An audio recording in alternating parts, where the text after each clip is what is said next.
Polda Metro Jaya membongkar makam Halimah, korban pembunuhan berantai Wawon CS di Kabupaten Bandung Barat, Jawa Barat. Jenazah Halimah dibawa ke Jakarta untuk dilakukan penyelidikan. Penyidik juga meminta masyarakat melapor jika merasa kehilangan anggota keluarga. Inafis Polda Metro Jaya, Lapfor Mabes Polri, dibantu Polres Cimahi membongkar makam Halimah, salah satu korban pembunuhan berantai Wawon CS di tempat pemakaman umum TPU Saar Mutiara Cililin, Kabupaten Bandung Barat. Petugas membutuhkan waktu hampir 2 jam untuk membongkar makam. Proses pembongkaran makam guna mencari tahu penyebab kematian korban. Jenazah almarhum Ibu Halimah, ya, yang diduga menjadi salah satu korban. Tapi ini kan masih dalam penyelidikan kan. Jenazah ditemukan di TPU ini, terus sementara jenazah akan kami bawa ke Jakarta di Rumah Sakit Polri, akan diperiksa oleh tim dari dokter forensik Rumah Sakit Polri dan RSCM serta dari UI. Halimah, warga kampung Saar Mutiara, Desa Karang Tanjung, Cililin, Kabupaten Bandung Barat, diduga menjadi korban pembunuhan berantai Wawon CS. Halimah adalah salah satu istri Wawon yang meninggal pada 2016 setelah mengalami sakit di bagian perut dan kaki. Menurut keluarga, tidak hanya membunuh Halimah, Wawon CS juga merampas harta Halimah dari penghasilannya bekerja sebagai TKW. Soalnya perutnya kan membesar, terus berdarah sampai nangis dia ke si Wawon waktu kakak saya meninggal. Dari awal sampai ke sini tidak ada sama sekali si Wawon. Jadi dipastikan bahwa rumah yang punya sama almarhum Halimah ini dijual sama Wawon. Ya, dijual sama Wawon 30 juta. 30 juta di Cianjur. Cianjur. Itu dijualnya setelah meninggal atau sebelum? Setelah meninggal dijual dulu. Makanya kakak saya langsung diambil sama anaknya yang di arah ke Gunung Padang itu. Ada jeda berapa lama dari meninggal sampai menjual? Ya. Sebulan, Pak. Sebulan. Selain membongkar makam Halimah, kemarin polisi juga membongkar makam korban Siti Fatimah di Garut, Jawa Barat. Jenazah Siti Fatimah dan Halimah selanjutnya dibawa ke Rumah Sakit Polri Kramat Jati, Jakarta Timur untuk diotopsi. Polisi juga menyebut kemampuan Wawon CS yang berdalih mampu menggandakan uang tunai di dalam amplop adalah trik untuk meyakinkan korban yang merupakan tenaga kerja wanita. Jadi memang meyakinkan korban sehingga mau menyerahkan barangnya atau cara penipuan ya, serangkaian kebohongannya, bagaimana sedemikian rupa mencontohkan menggandakan uang dari jumlah uang 1.000 atau 5.000 itu menjadi 10.000 dalam amplop. Tentu ini ada trik-trik ya, namun secara teknis memang tidak masuk logika.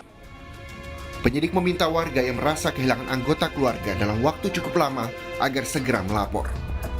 Hal ini untuk memudahkan penelusuran kasus pembunuhan berantai Wawon CS. Jadi kalau ada merasa keluarganya tidak dapat kabar, sudah sekian lama mungkin merasa kehilangan, bisa melaporkan kepada Polres Cianjur untuk kita dalami, karena proses penyidikan kita juga sudah berkoordinasi dengan Polda Metro Jaya, dengan Direktur Polda Metro Jaya yang menangani kasus ini. Dengan nanti informasi ini penting sekali agar nanti bisa mengungkap kasus. Sebelumnya, dari hasil pemeriksaan terhadap tersangka Wawon CS, terungkap beberapa fakta baru. Di antaranya, tersangka Wawon CS telah menipu 11 orang TKW dengan berdalih mampu memperbanyak harta dengan kekuatan supranatural. Tim Liputan, Kompas TV.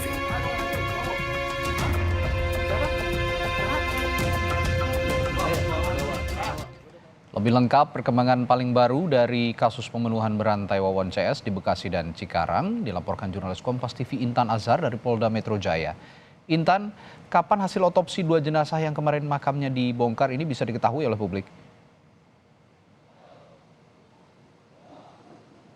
Ya, selamat siang Redi dan juga saudara. Tadi kami juga sempat menanyakan secara langsung kepada Kepala Rumah Sakit Polri terkait dari hasil otopsi ini. Dan juga tadi kami mendapat informasi bahwasanya untuk dari hasil otopsi ini sendiri nantinya akan diserahkan kepada tim penyidik terlebih dahulu. Dan juga nantinya ketika memang sudah ada informasi yang disampaikan, maka barulah nanti tim penyidik akan memberikan informasi kepada awak media. Tentunya kita masih akan memperbarui kepada Anda terkait dari hasil otopsi dari kedua korban kasus pembunuhan berantai Wawon CS ini, saudara. Memang kalau kita merunut pada 2 hari yang lalu ataupun di hari Selasa, sebelumnya juga sudah dilakukannya ekshumasi terhadap salah satu korban pembunuhan berantai Wawon CS, yakni Siti Fatimah, di mana memang proses ekshumasi ataupun pengangkatan jenazah dari liang lahat ini sudah dilakukan di Garut pada 2 hari yang lalu dan juga sudah dilakukan secara tertutup oleh pihak keluarga saja. Kemudian juga untuk dari jenazah di sini juga sudah dibawa melalui ke Rumah Sakit Polri Kramat Jati untuk kemudian dilakukannya proses otopsi. Kemudian kemarin pada hari Rabu juga dilakukannya proses ekshumasi terhadap korban dari Wawon CS lainnya, yakni Halimah yang merupakan salah seorang istri dari Wawon CS yang kemudian juga di sini merupakan korban yang pertama kali dibunuh oleh Wawon CS. Begitu di sini juga Halimah sudah dilakukannya proses otopsi. Maksud kami proses ekshumasi begitu ya, di mana sudah diberlangsungkannya di Kabupaten Bandung dan juga di sini jenazah sudah berada di Rumah Sakit Polri juga.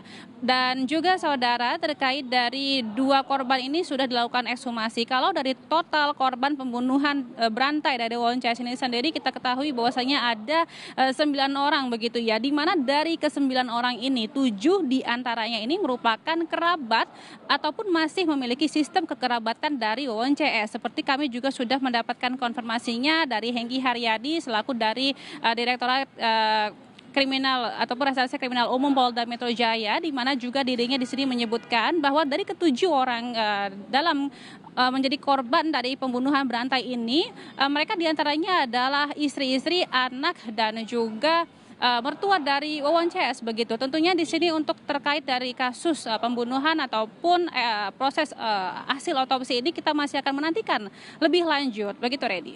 Baik, lalu Intan, salah satu tersangka yang bernama Dede juga ini sempat minum racun. Nah, informasinya yang Anda peroleh, apakah Dede ini masih dirawat dan kapan rencananya dia akan diperiksa oleh polisi? Ya, tadi kami juga sempat bertanya kepada salah seorang Kabid Humas Polda Metro Jaya, yakni Truno Wisnu begitu, Kombes Truno Wisnu, di mana dirinya juga menyebutkan ataupun masih menunggu kesehatan dari Dede begitu ya, di mana kalau kita mendapatkan informasinya di sini memang kondisinya masih dalam proses pemulihan. Nanti setelah proses pemulihan ini selesai dan juga dirasa sudah cukup sehat secara fisik begitu ya, setelah dari yang kita ketahui bahwasanya ia menenggak racun begitu ya. Nanti ketika memang fisiknya sudah pulih maka akan dilakukannya pemeriksaan lebih lanjut. Itu kita masih akan tetap menanti apa kemudian ataupun kapan kemudian proses dari pemulihan Dede ini akan segera diberlangsungkan. Begitu, Redi. Baik, terima kasih Intan Azhar melaporkan langsung dari Polda Metro Jaya. Terima kasih.